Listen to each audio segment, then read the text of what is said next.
Greetings. Welcome to the Developing Dad podcast, where we bring the Bible to bear on culture, education, and the family. Let's get straight to it. If you do not know about, I'll give you a quick synopsis. Omah Lay. I didn't know who he was until, I actually looked him up today. But someone asked me to comment on this, so I'm going to bring the Bible to bear on it. The scuttlebutt is that he brought a young lady onto the stage with him during a concert, during his Bend You song, and then proceeded to enact some things, right? The young lady's boyfriend got upset all over the place. You know, the internet's doing what the internet does. But I'm going to bring the Bible to bear on this. And how I'm going to do that is I'm going to talk to that young man as though I'm his discipler.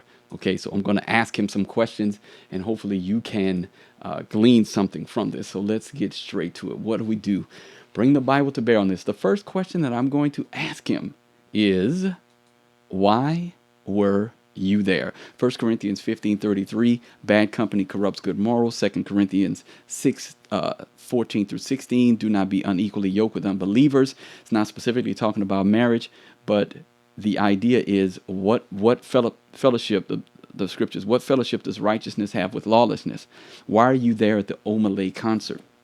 The song that the young lady was brought up onto the stage to dance to. Let me read you some of the lyrics. I'm going to try to keep this PG. It's pretty explicit, but I'm going to read. I don't like when you're sober. You know that. I like the wet panties. Okay, the ones from River Jordan, so biblical language, biblical imagery here, right? Or an ocean, the ones from the Atlantis. All right, so he's some classical training here. I don't know what's going on. We fit to swallow the owner like Jonah. We got another one, right? Another one, Jonah in the belly of the fish, 3 days, 3 nights. This is a sign of Jesus' resurrection, but he's using it for this Bend You song. The girls from the Caribbean Sea. We fit to take the blank till it go down, hand it over from the owner. Now, again, I didn't know anything about this person. I still don't know. This is all I know about them, what I've seen so far. But from what I know, and it continues to go on. That's the verse. The first one, the chorus. Let's go to this next one. Father, help me. I hit that. It's a P word, right? Motor accident. Road way lead to happy ending. Day hard to kill person. So why? Why were you there? There's no reason for a Christian to be associated with this, yoking himself to this type of music. Now, and I'm going to make an argument on my Developing Dad Academy page as to whether or not a Christian can, in good conscience, listen to secular music. All right, but this, I don't know. Like those lyrics there, I'm going to say that's an easy no. You shouldn't be supporting it, consuming it, encouraging it, definitely not going to a concert where this is being sung. Okay, so why were you there? That's the question that I'm going to ask. And anybody who's been discipled by me knows that I ask direct questions. The person that's getting it right now the most is my son, my oldest son. I'm going to ask you direct questions. So my question to him would be, why were you there? This could have been avoided had you not gone there. Now, you were there. That's established. Situation is, it's not great, but let's talk about what you can do now. Okay? So run. Run, Forrest. Run. Get out of there. Okay?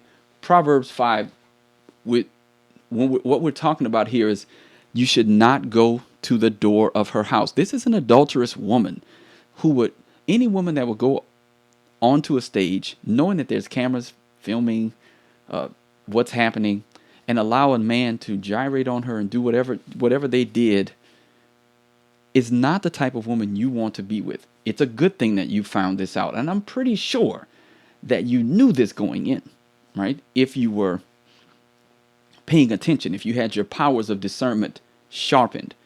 But now is your opportunity to run. And I think the young man has, but I'm just talking to him as if I were going to shepherd him through this. Run. Get away. You found out that she's for the streets? Go. Don't look back. Don't even consider staying with her. Go away.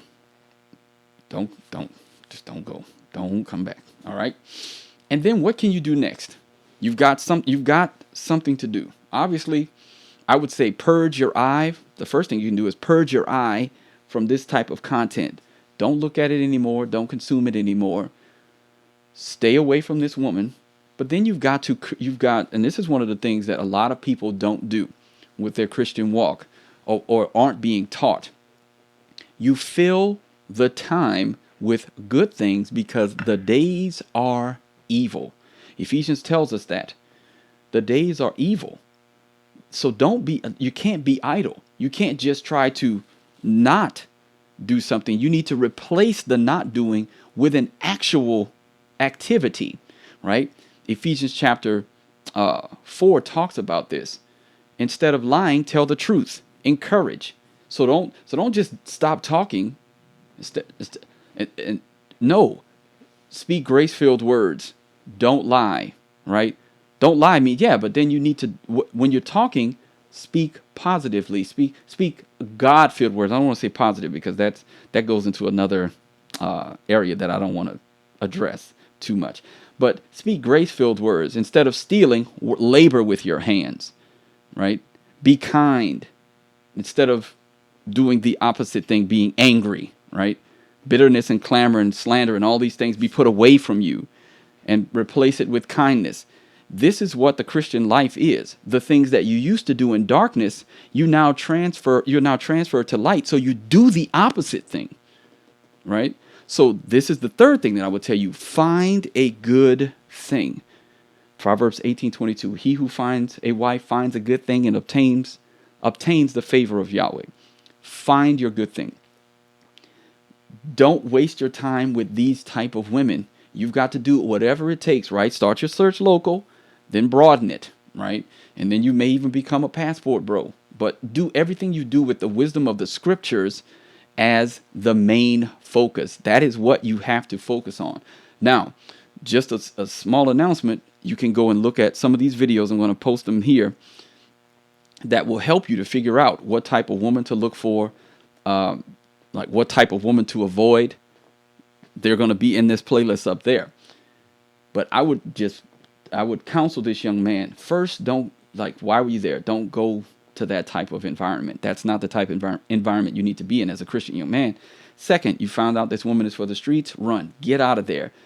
Third is find a good thing. Learn what it means to learn what a good woman is, and then go about finding her. Now, and the sad thing is, you may not be able to find her in church. I don't know. I can't give you a hard and fast, this is exactly where you find her, because it all depends on where you are. But I want to leave you with that. And until next time, be on the alert, stand firm in the faith, act like men, be strong. See y'all around. Bye.